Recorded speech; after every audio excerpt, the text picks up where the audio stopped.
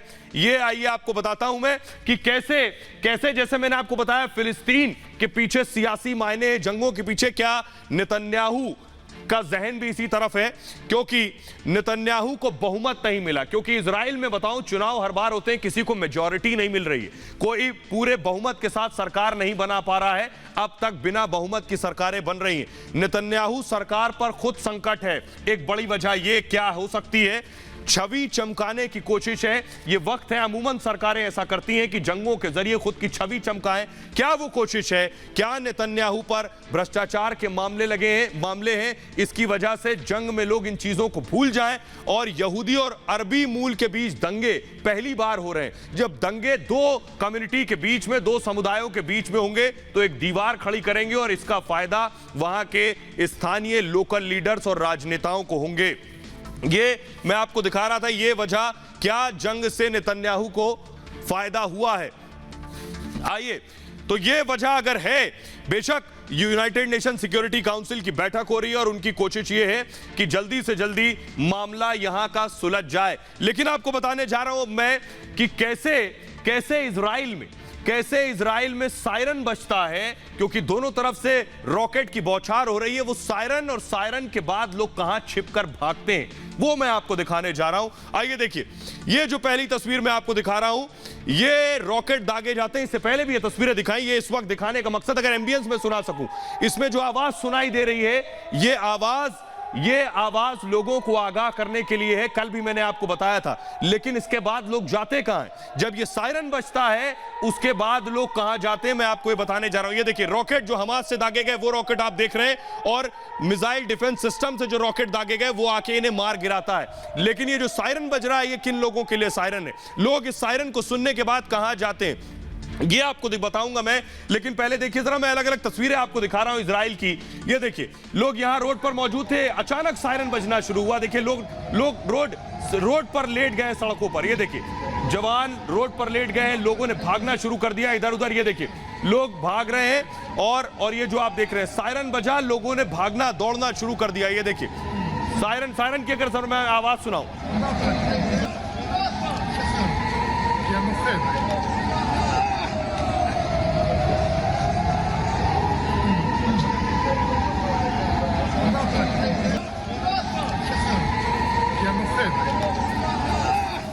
एक और तस्वीर मैं आपको दिखाने जा रहा हूं। इजराइल में यह आम बात है, बहुत आम बात है। ये देखिए, बीच पर लोग पहुंचे हुए, अचानक सायरन बजना शुरू हुआ। फुल स्क्रीन ये तस्वीरें दिखाई। अचानक सायरन बजना शुरू हुआ और लोग भाग खड़े हुए। देखिए जरा, सायरन बजा, बीच छोड़कर लोग भागे अपने अपने घरों की तरफ, अपनी अपनी गाड़ियों की तरफ। और भागे कहां? लोग बंकर में छुपते हैं। बंकर की तस्वीरें मैं आपको दिखाऊंगा, लोग कैसे भागकर बंकरों में छुप गए हैं, वो तस्वीरें भी आपको दिखाऊंगा। सायरन की आवाज आपको सुनाई दे रही है।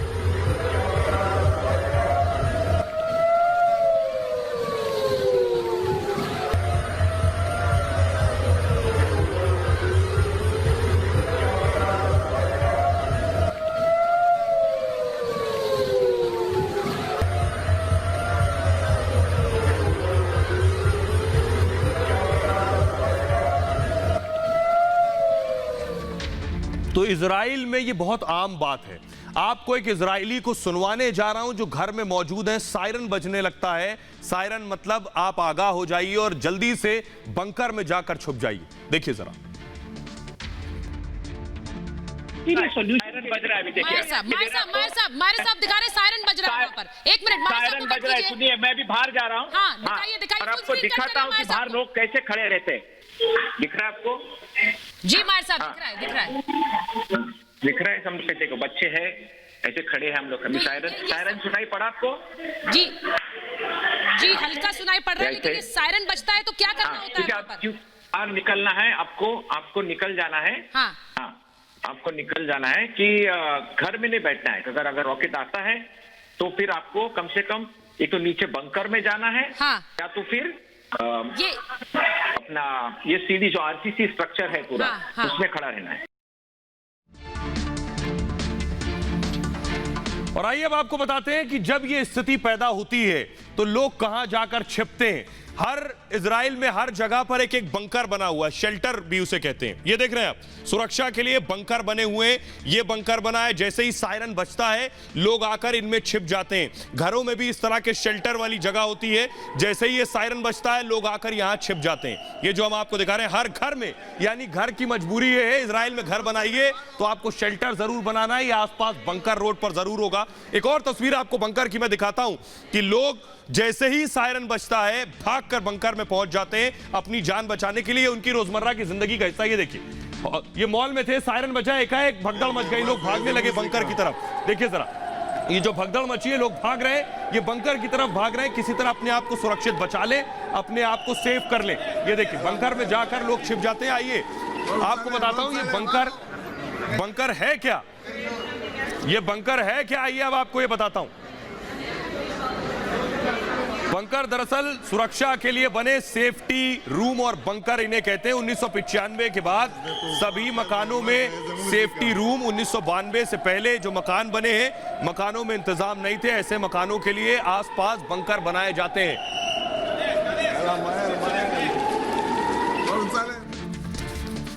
तो ये है इजराइल की फिलहाल हालात। अभी हालात सामान्य होते नजर नहीं आ रहे हैं। फिलहाल ये भारत की बात है। मैं इतना ही, अपना बहुत ख्याल रखिए। एक छोटे से ब्रेक के लिए रुक रहे हैं, लौट रहे हैं कुछ और बड़ी खबरों के साथ।